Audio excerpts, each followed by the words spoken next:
Ngayon po ay nasaksihan natin ang isang matagumpay at mapayapang barangay election at sangguniang kabataang election. Ang report po sa akin ni Chairman George Garcia ng COMELEC, tapos na ang bilangan at naging maayos naman overall. Kaya salamat po sa lahat ng mga tumulong. Ngayon, binabati ko ang lahat ng mga bago at muling nahalal ng barangay at SK official. Napakahalaga po ng inyong papel sa ating lipunan. Isang panibagong pagkakataon na naman po ito upang makapagserbisyo sa mga Pilipino at sa ating bayan ng buong puso at higit pa sa abot ng ating makakaya.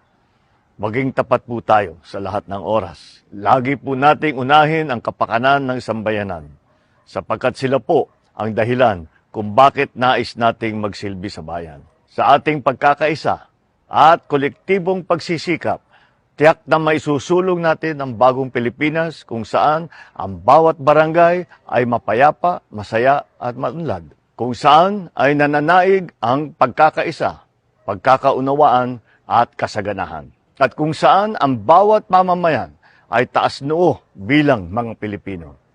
Mabuhay ang mga bagong opisyal ng barangay.